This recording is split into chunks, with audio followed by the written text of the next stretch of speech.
Representative Mark Finchem is a rock star of legal tender legislation. You've run how many?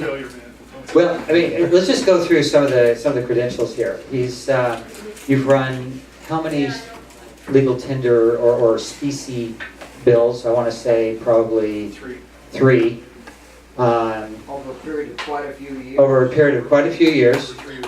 You know, and as we talked, he just dogged determination. They say no, and he comes back, and maybe we'll hear a little bit. Maybe. Yeah, exactly. And so, you know, thanks to his efforts, Arizona has joined the ranks of sound money states. The other thing that he did that was, I think, just brilliant is he convened a gold bond commission that studied the feasibility of the state of Arizona using gold bonds to retire state debt. And the work that came out of that, I think, was has the potential of shaping fiscal policy, not monetary policy, but fiscal policy for states. In other words, kind of righting the ship, reducing debt, I think, for kind of a new age. You know, if we really adopt this, I think that perhaps the days of, you know, deep sovereign debt would be numbered. So I really appreciate his willingness to come and join us today. I think that you'll find his remarks to be very insightful and inspiring. And so with that, I ask you to give a nice round of applause to Representative. Larry. So I thank you very much, Larry, and I appreciate the graciousness of you and your wife for transportation and lodging, and I'm humbled by the opportunity to be invited to come up and speak to y'all today. Greetings from Oro Valley, Arizona. That would be, and I don't know how that happened. That's just how that's where I ended up when I moved from Michigan. So, gosh. Maybe there's a little bit of predestiny there. I'm not sure. And by the way, I'm glad you brought up no. No 3 times from your daughter means not now, okay. Yeah, so anybody who has a daughter knows exactly what I'm talking about. The daughters seem to figure out, okay, not right now, but that means he's still going to be open to another day. So I first want to say that, and I hadn't intended to say anything about this, but I feel obligated to. Have any of you received a copy of this unsolicited in the mail? Good. Then I'll throw it in the trash where it belongs. It is a book written by a fellow by the name of Charles King, which, quite frankly, I had my good friend, Mr. Joe Cobb, who, by the way, was on our Gold Bond Study Commission. Joe was a policy wonk, financial policy wonk for the Reagan administration. Dealt directly, had a hand in the passage of the 50-unit dollar. He always confuses me, quite frankly. This guy knows more about money than you could ever imagine exists. So with that, I'll get into my remarks. We get a glimpse of the magnitude of honest money problem when we face today's world of monetary stuff, if you will. There is no better word for it, because it's this milieu of things. When we look in the rearview mirror to President James Garfield. Now, I'm a history guy, so I love to dive into facts and context of the day and some of the things that are there. Garfield was president in 1881, expressed the problem of currency and unity thusly: whoever controls the volume of money in any country is absolute master of all industry and commerce. Okay, that seems reasonably true. And when you realize the entire system is very easily controlled one way or another by a few very powerful men at the top, you will not have to be told how periods of inflation and depression originate. So within weeks of the president making this outlandish statement, he was assassinated. That could be a coincidence, but he called into question some pretty massive powers that had a lot at stake. A fellow by the name of Cleon Susskind, in his book, The Naked Capitalist, wrote, "Power from any source tends to create an appetite for additional power. It's like a drug. And if you don't believe me, take a look at Washington, D.C. right now. The people that occupy space in the District of Columbia, are obsessed with one thing, and that's re-election. Don't really care what you have to say. I mean, sure, they'll come and pay platitudes to you about, I'm going to do this, I'm going to repeal and replace Obamacare, I'm going to do this, I'm going to do that. And at the end of the day, it's always somebody else's fault. By the way, I could use your $250 contribution to my campaign election fund. The Treasury of the United States, quite frankly, is insolvent. Nobody will admit it, but it is. Except for the notion that money changers of the world have laid claim to the natural resources of America and upon the people themselves obligating their future earnings. That's why we have Federal Reserve notes. How many of you own a house? Okay. How many of you have a mortgage? At the top of that mortgage it says what? Mortgage note. Mortgage is an evidence of debt, not an evidence of ownership. The deed is the evidence of ownership. So while some may disagree with me, I hold that Congress has maintained some of its responsibility under Article 1, Section 8 of the Constitution through the U.S. Treasury acting as its agent. It's Congress that has the authority to coin money, a really good thing. And it is the responsibility of Congress to regulate the value thereof. And it is Congress that permits the executive branch office to carry out the mechanics of coining money, coining honest money.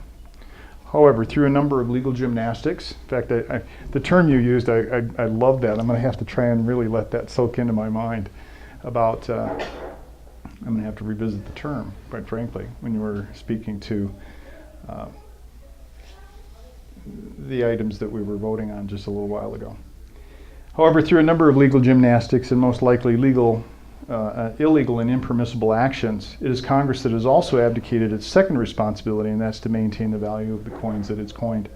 My disdain for the Federal Reserve, and by the way, Larry looked at that word and he's like, wow, that's kind of strong. It's like, well, it's a lot less strong than the word I was going to use. My disdain for the Federal Reserve is a double word fail. Federal Reserve, and it's of epic proportions. It's beyond description, and I am certain that most, if not all of you here share my disgust of their naked robbery of the wealth of this nation since the first day of its existence.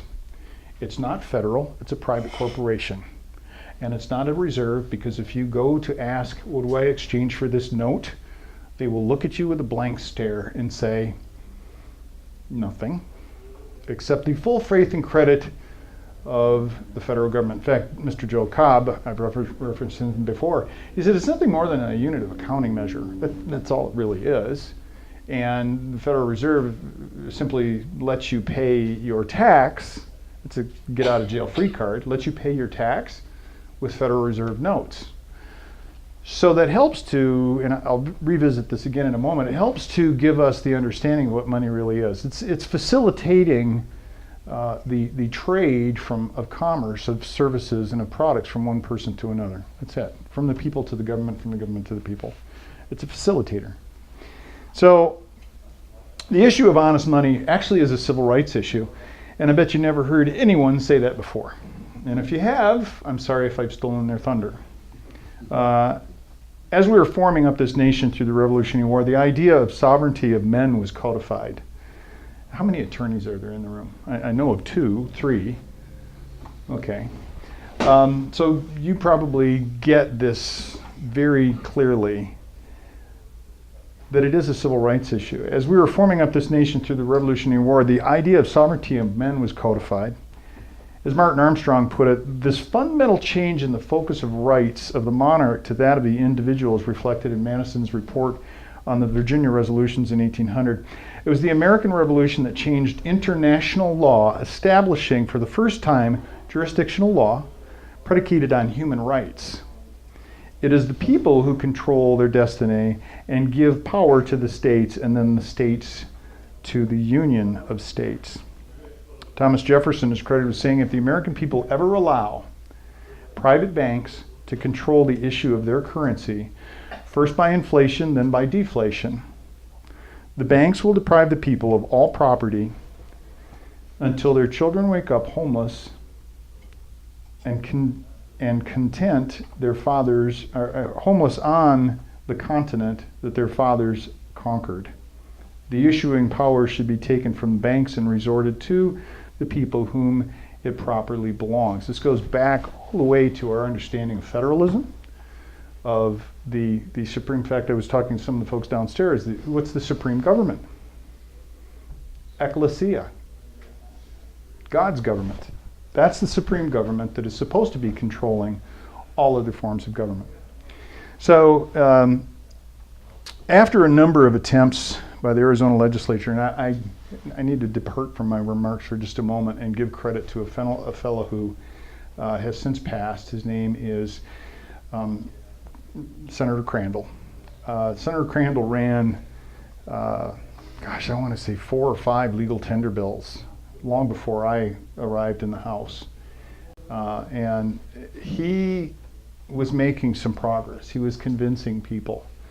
And he died tragically in a ranching accident a couple of years ago before he had the opportunity to see this bill. So he really set, and we were good friends, he really set the tone for the movement of a legal tender bill to move its way through the Arizona legislature.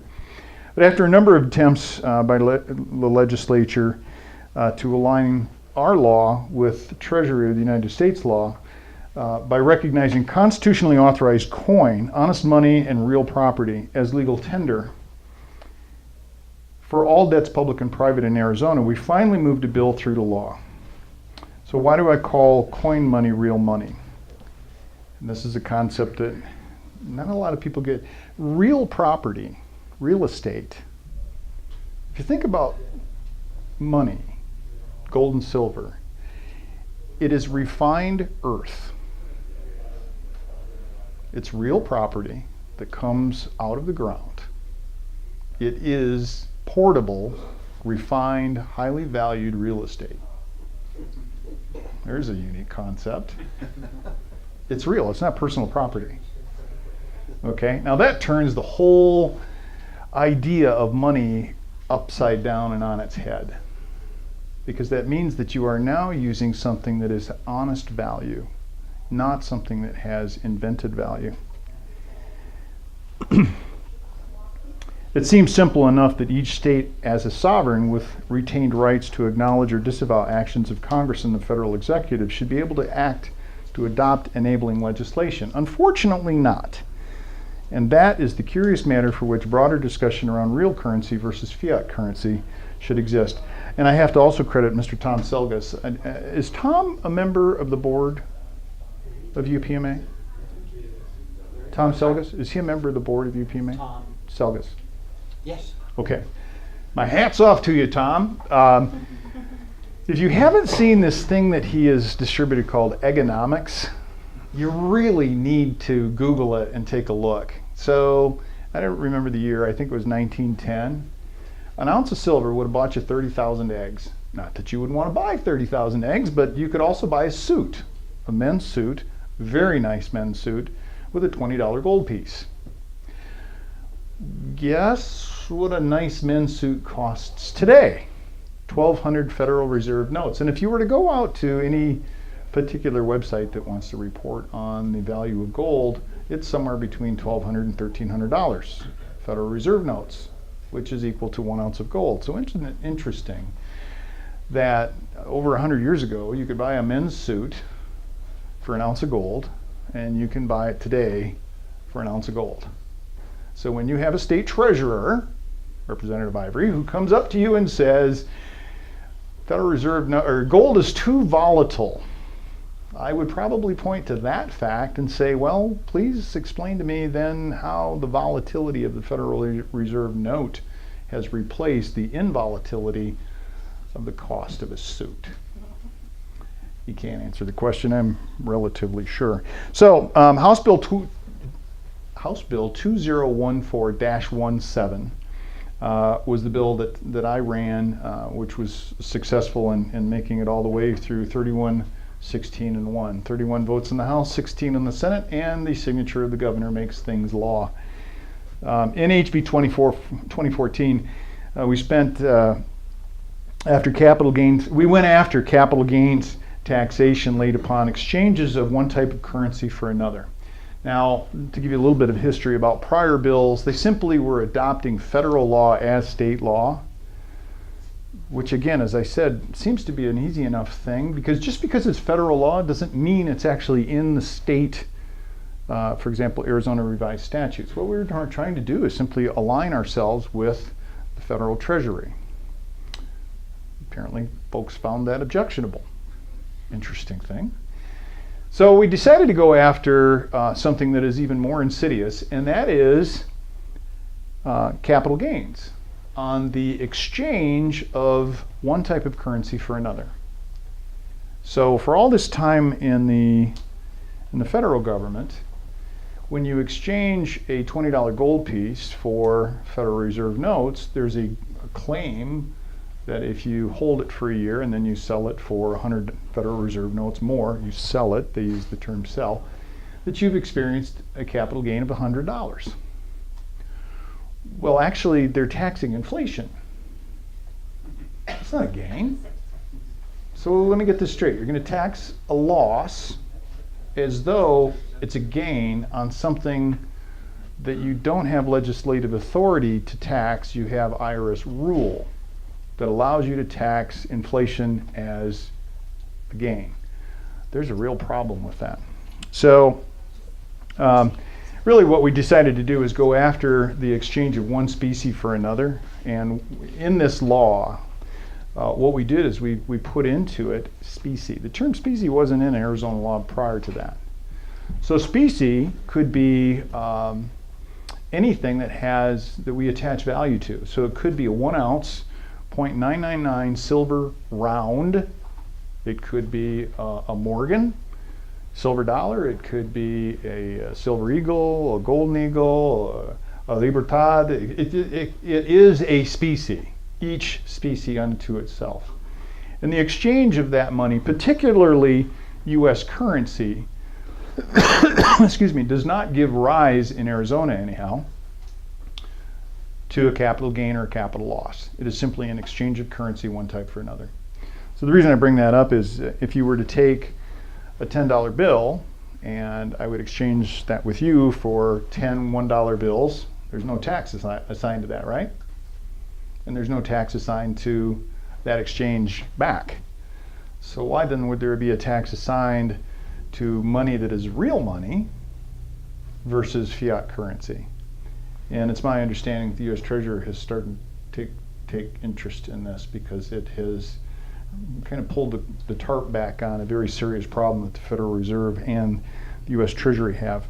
So it's important to note that the Arizona Department of Revenue has expressed the notion that money belongs to the government and is on loan to the people. Yes, they actually said that. Not on the record, of course, but in a conversation. And what really caught my attention was the legislative liaison when we were trying to talk about gold bonds and how the state might play in that and legal tender bill and capital gains. He said, well, what happens if I were to go to a hardware store and buy a lawnmower today on the first day of the month for $1,000 worth of silver, and at the end of the month the hardware store pays their taxes and they pay taxes on that $1,000, but it's now worth $1,400. Are they not going to pay tax on the $400 increase? Because I swear he said this. What about the unjust gain? I'm sorry, what? The unjust gain, because he held on to the money long past the date of the sale. And I said, well, quite frankly, what would you do if the US dollar lost money? Would he expect to pay less tax? Boom. Yeah. I'll get back to you on that. So in reality, money belongs to God, and we are called to be stewards of it, and it is to be used for His purpose through us. And I think as in this gathering. I think that resonates with you. Not everybody in this world sees it that way. But at the end of the day, the value is assigned by us. We are the government. In fact, in the Supreme Court decision, IRDC versus Arizona legislature, the Supreme Court came out and basically said, the people are the legislature. It's kind of a cool idea. Now, they didn't go as far as to say that we're a true democracy, thank God, but they did reinforce the idea that the people retain the power and they are the ones who give government the power. So our solution, with the help of people like my good friend Mr. Hilton, with Dr. Keith Weiner, I don't know if Keith is a board member or considering being a board member. Good brain trust there. Highly recommend him if he is under consideration.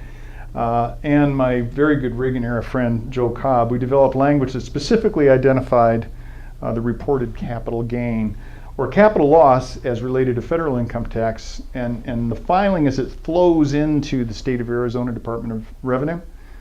We simply amended Arizona revised statute to say we're not charging anything related to that, whether it's capital gain or capital loss. If it's a specie exchange, it's not taxable in the state of Arizona. So at least we've taken the step of removing that from the state level.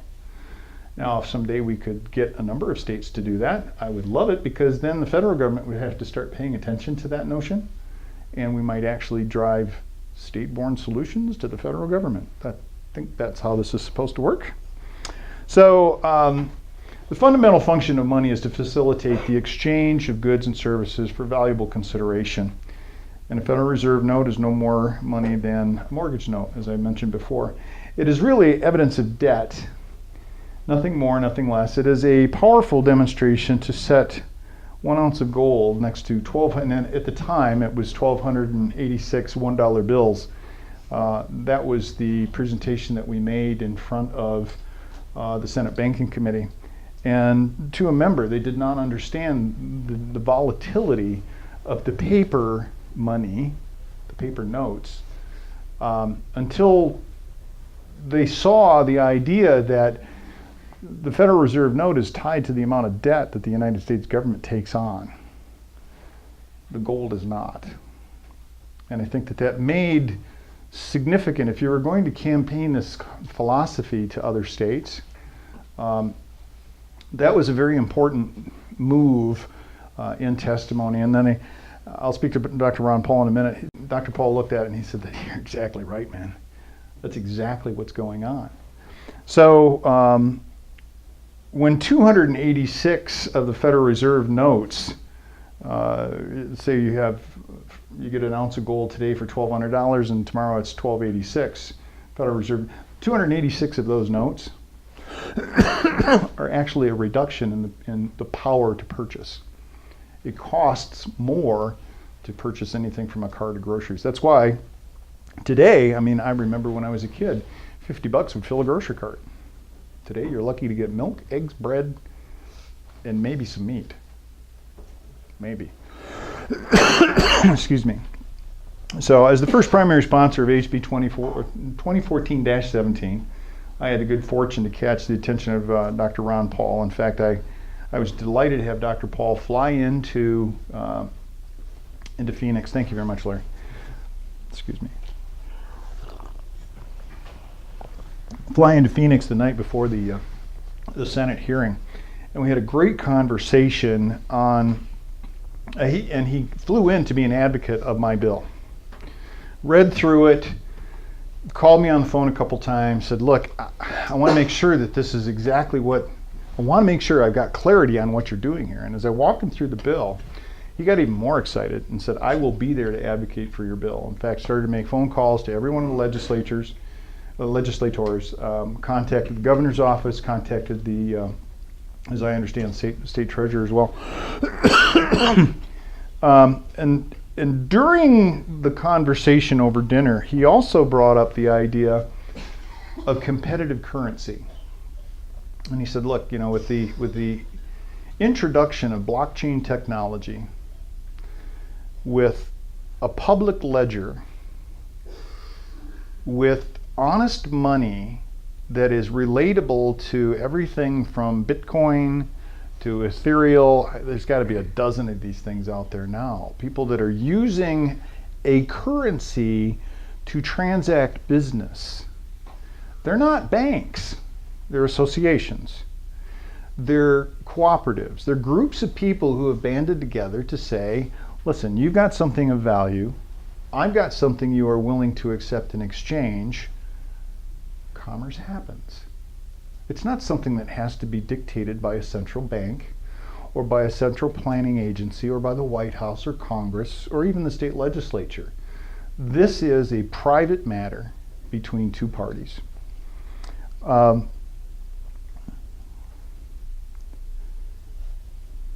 So, I'm going to finish here because I don't want to be a typical politician and just talk on and on. UPMA is doing valuable work to restore the exchange of real money for goods and services and to place what once was off limits, fractional banking profits. Say that twice, if you can. Fractional banking profits in the hands of the so-called Federal Reserve. And I'm talking about the real reserve, not the fake reserve that is claimed by in the name of the Federal Reserve. What I'm talking about is it's interesting to note that the rejection of the one world government, which seems to be on everybody's tongues these days, some of the more vocal opponents do not realize that at one time we had a de facto one world currency. It was gold. It was silver. An ounce of gold carried with it the same purchasing power around the world, no matter where you went. And it didn't really matter what government had put their stamp on it until such time that they began to minimize the precious metal content. If you want proof of that, just look up Rome. Didn't end for them so well when they started to remove precious metal and replace it with base metal replacement.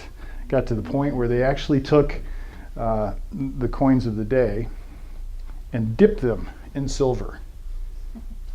That's as much silver as they had, and one of the ways that they could figure out whether or not it was legitimate is rub it with a little bit of sand.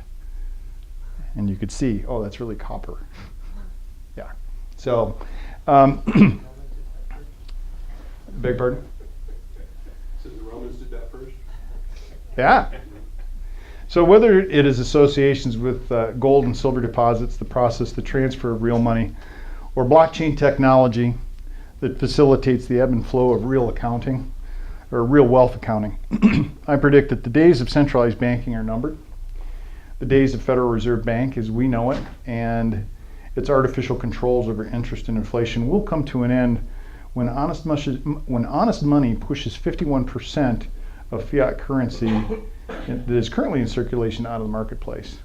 Honest money will push less than honest money out of the marketplace as people begin to accept it. And by the way, that's one of the things I have to do before I leave Salt Lake City is open my account here, so I need to make sure that I get off the podium quickly. Community banks and depository associations like UPMA will provide sustainable value to communities throughout America. In fact, supporting state-born solutions like Arizona's legal tender bill, legislators who are willing to move these bills and governors who are willing to adopt them and sign the policy positions of real money as a competitive currency will result in resilient economies. And keep in mind that when we have resilient local economies, our entire nation is stronger. That's how we were built. We didn't have these massive public school systems, for example. We had community schools, we had community banks, we had community businesses, and that is what caused America to be that resilient nation that we once were. Now we're on our way back there, but I think our experimentation with central planning has proven that's not the direction we need to go. So many people talk about economic development. UPMA is making economic development happen. So what is money? I've already covered that. I'm going to skip on. Honest money, gold and silver, are refined real estate. And I want to leave you with that thought. You are carrying around real property. I carry this so that I will never forget this is the real money, not the foldable paper that's in my wallet. So I'm also excited to hear that other western states, including Wyoming, yay Wyoming, and organizations like Campaign for Liberty are working to present legal tender legislation similar to what we passed in Arizona. As the Arizona bill made its way through the legislative process, I received many calls from legislators around the West, mainly to understand the argument that exchanges of one currency for another should not be taxable. And the taxation of the so-called capital gain or silver and gold exchanges was really a tax on inflation, not a loss. So from acorns grow mighty oaks. I'm also excited to see UPMA open the first new private U.S. precious metals depository in over 80 years in the United States. Conditions are ripe for what Dr. Ron Paul calls a competitive currency environment, and the movement towards honest money use for everyday commerce is within our grasp. In fact, it's happening for some people today. And I would like to propose the expansion of UPMA because it's better than a bank. So, thank you very much for your time. I appreciate your indulgence.